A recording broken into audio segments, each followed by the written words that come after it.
Hope you enjoy, everyone. Thanks for watching. This is Sellavin now. Giving my latest review on Dragon Ball Super episode 64. This episode was definitely one of my favorite overall.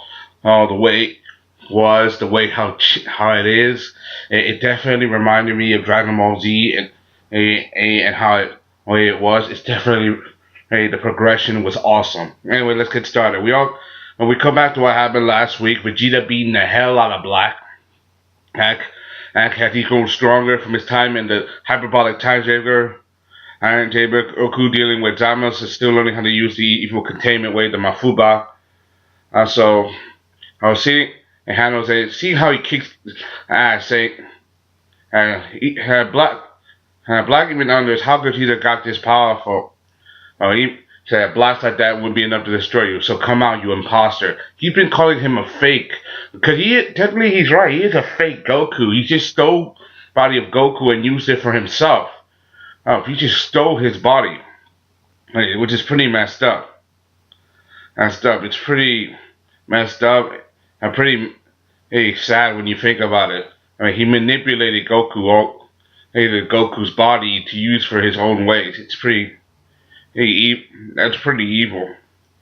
We get to see so many things happening all at once.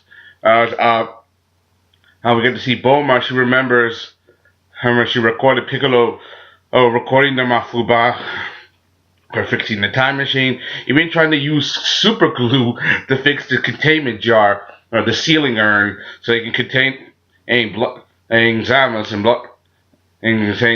overall in Black or whatever. It's pretty intense, overall, especially the comedic side. But one of the things I gotta know, there was a lot of callbacks to Dragon Ball. There was some callbacks.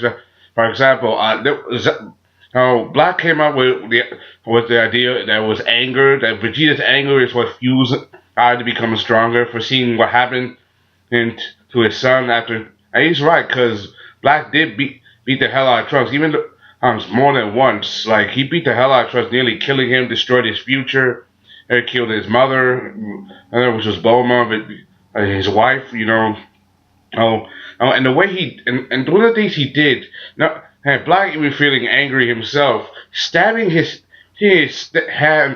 hand with the energy blade, like the way he did it, and the way he stood it, using his anger, saying, my anger at myself for being outwitted by mere mortal like you, like saying that a weak human like you could beat a god such as myself, just fills me with anger, saying that anger was such a source of power. And the way he changed the way his energy changed, like for example, he turned his energy blade from a blade to a scythe, and when he swung that scythe, he didn't hit Vegeta, but he ripped a hole, in the sky, he ripped it and tear the universe open. This is like a callback, this is like an Easter egg and a callback to Majin Buu, to the Buu saga, back in Dragon Ball.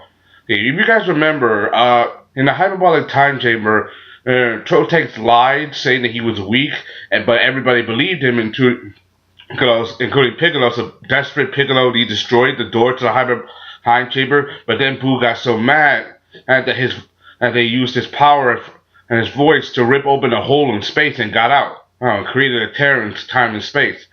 The same thing happened, and later when he fought against Vegeta got so angry that reality came to crumble apart because of Majin Buu's rage. It's just the same thing, but different perspective. Just using perspective instead of using his voice and his anger. He focused his anger into a weapon and tore open the sky. And seeing how he mesmerized it, because inside of it is a dark abyss, and I think it kind of represents the abyss of Black's soul, because how evil he is and how evil Zamos is, overall. They're just evil guys just trying to destroy the world, because they believe it's perfect, like killing off these people, saying that they're the one true God that shall reign over all the universe or whatever. It's pretty intense and wicked he is, and now they know that they're in for a rough time because now that they've shown the both of them have have shown improvement after they followed them a couple of times. It's shown that they're not playing with kid gloves anymore. I mean, And it's time to take this more seriously. And which is something I like. If you guys call back to trying, that's one of the things I like comparing this, comparing Super to Z. That's one thing I like how the fighting, the progression. We have to see that in the hole in space, these purple gases come out, these pinkish his roses gases, and they become copies of Black. And he's using these copies to beat the hell out of Goku and Vegeta, pushing them into a corner a little bit. I think they're not as strong as Black, but they outnumber them, and that's kind of a dirty trick. Pretty much when you think about it. Just messing with them a little bit. Meanwhile, you got on the other side of the spectrum, Bulma trying to teach Trunks the Mafubar evil containment wave. Mai got blown off a roof because of Zama's and Goku clashing. Zama's is a molar, he can't be beat, but Goku's gonna buy enough time, to get things ready, for the evil containment wave and for the urn. It's pretty intense. And Bulma tries to teach it. He Trunks the evil containment wave. I like how Trunks does the Captain Ginyu poses. It's pretty funny, because Bulma's touching him to do that, all those poses. But how the hell she know how to make him do the Ginyu poses? That's pretty funny. And then and it's pretty crazy. And when she shows him the video she recorded on the phone, and that has nothing to do with how the move works. Trunks gets so irritated, overall. But then he knows how. But he knows overall. But then she sees the move and tries to practice how it works, overall. Then they know that Zamos is coming, so Bulma tries to distract Zamos. How she flirts with him and stuff, trying to act all sexy, crazy around him and stuff. It's pretty, messed up when you think about it. But it's pretty funny and hilarious. But all this does is just piss Black Zamos off. It's just pissing Zamos off because he hates humans. He hates mortals. He hates them, and all you're doing is just irritating and vexing him. And so it's pretty much intent. All you're doing is just making them, want to kill you faster. I know she did this about enough time, overall. But when Trunks, saw Bulma being held by the neck, reminding him how he lost Bulma the last time, how she was killed by Black, it's definitely very hard for him to take because he already lost his mother once. He doesn't want to do that again, and he transforms in that new superpower mode, and it's not Super Saiyan Blue or anything. It's just his new powers, overall. And he challenges Zamos, Zamos, saying that it's like no use, like you still I still think you can't beat me. But then he used the evil containment wave on him, which is something Zamos never seen before or expect, and it works. It does work. But it still questions how did Trunks learn the evil containment wave so fast? Pretty nice. But then Trunks and Mai gives his speech saying, hey, don't underestimate mortals. Mortals are stronger than you think we are. Are telling them that you gods don't know better, know everything, and that we are better, and we can defeat you, and this is our true power, and it works overall. But then Zamos had to escape because as Goku when they left, they were in such a rush they forgot the ceiling tag. I'm like, ceiling tag, Master Roshi. He lets them know. And he just found it. He calls little Trunks, Bass, Piccolo's like idiots. Like they forgot how the tag, which is pretty funny. Even Black started to feel concerned with the situation, so he breaks off a fight to go check on Zamos. And Goku and Vegeta are not far behind, not far behind. So things start get more serious. They know, and now that they know about the evil containment wave, they're gonna do their best to make sure that it never happens again.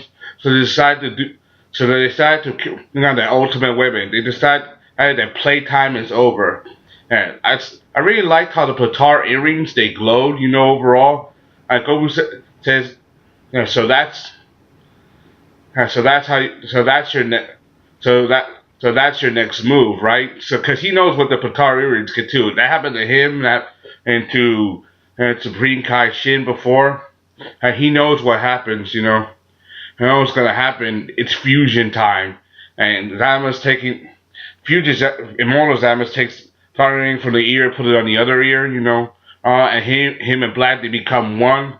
I'm saying that this form is beautiful, the true glory, revere me, worship me, praise me. This is the true power of the God, the true beautiful essence of Zamwau. The true strongest God, most powerful God, Zamas. Anyway, that's all that I say. It ends, overall. Seeing Zamas in his fusion form with Black, when there was found out release that it was gonna look more like Goku, because Black is Goku's body and Zamas inside of it. Just switch minds, and overall.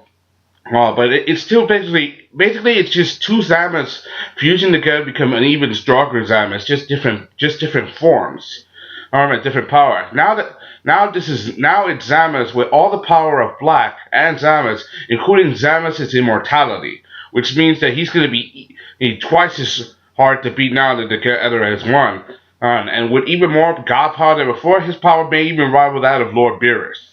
So that means he's literally the god of destruction of this world, and has the power to end it with his bare hands. Anyway, that's all I gotta say. Hope you enjoyed. Thanks for watching. Thank you. I'm sorry I talked for too long. I'm sorry for spoilers. But this was a good episode. I really did enjoy it. And I really like the callbacks to Dragon Ball Z, the Easter eggs. Hey, let me know what you think of the Easter eggs, the ripping holes in space, the Captain Ginyu poses. There's the evil containment wave. It's pretty... Hey, interesting. I really liked it. Anyway, that's all I gotta say. Hope you enjoyed. I'm just subscribe. Thank you to the Sellavin game. You on Dragon Ball Super episode 64. I'm out. Peace. Thank you. Let's see you later. Bye.